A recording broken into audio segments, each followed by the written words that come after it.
Moving a house is a stressful thing. It is not an easy task. With this video, my aim is to share some hints that will hopefully help you to cope with some of the topics associated with before, during, and after moving from one place to another.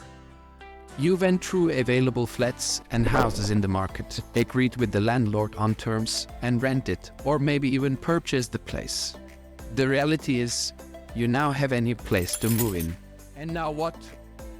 Depending on whether you move from a bigger place to a smaller, or from a smaller place to a bigger one, your experience and what you need to go through may differ. However, let me share some tips which I believe would be common in all those circumstances.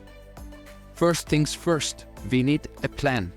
Without going in detail, start writing down whatever comes to your mind that you think will one way or another impacted with the move and needs to be taken care of at some point.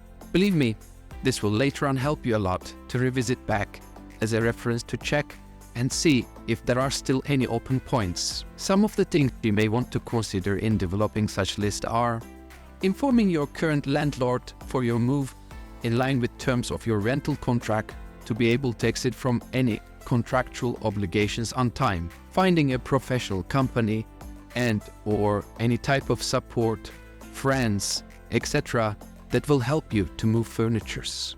Organizing address changes, including your internet connections, electricity and other utilities, maybe banks, insurances, etc. Please check as well with your post office, as they might be offering letter forwarding service until you sort out things. Ordering cardboard boxes. Please consider clarifying with the company offering moving services as to what they will take care of from their side.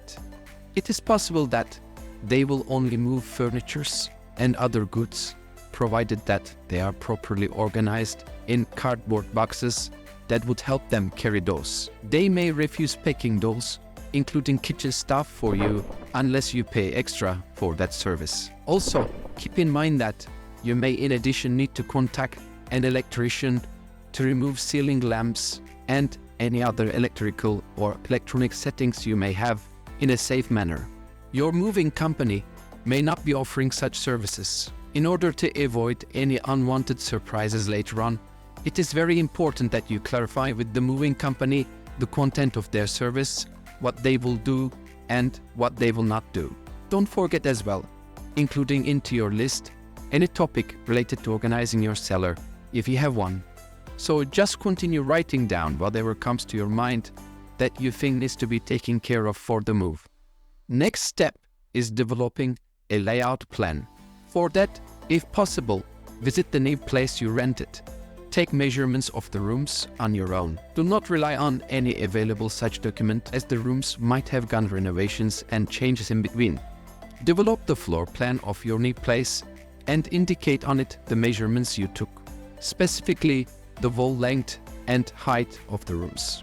Next, go back to your current place and take measurements of all your furnitures. Make a list of those furnitures, including their corresponding measurements in length, width, and height. In addition, assign a unique code or number for each furniture and indicate those numbers on each furniture with a label. Now focus on the layout plan of your new place and try to fit on paper your furnitures based on the measurements. Because you now know all measurements and your furnitures have their unique identifying numbers, with a little bit of effort, you will be able to find for your furnitures their new place to your liking on the layout plan, especially if you are moving from a bigger place to a smaller place. This will also help you identify the items that will not fit or maybe no longer needed. For those items not fitting on the layout plan, you can then decide whether to sell, recycle, or maybe store in a temporary location until you decide what to do about them. Now you have a layout plan. You did it. It is a good feeling, isn't it? Seeing on the paper what item will be placed in which room and where. On the moving day, you can hand over your layout plan to moving company and they will like it because it is clear and there's no confusion.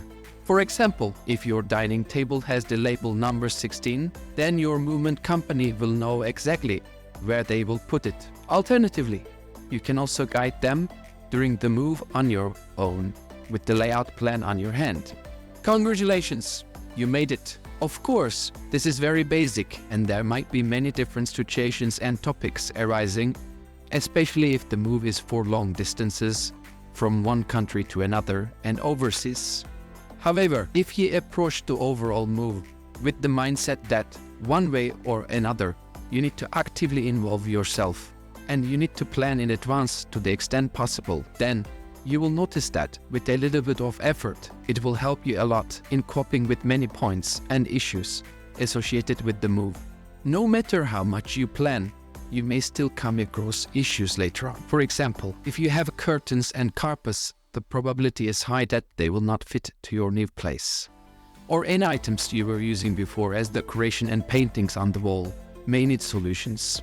However, keep in mind that at this point, the vital part of the move is over. You carried all your belongings from old place to new place. And now you can take time to sort out the remaining things slowly. Hope you find these hints helpful.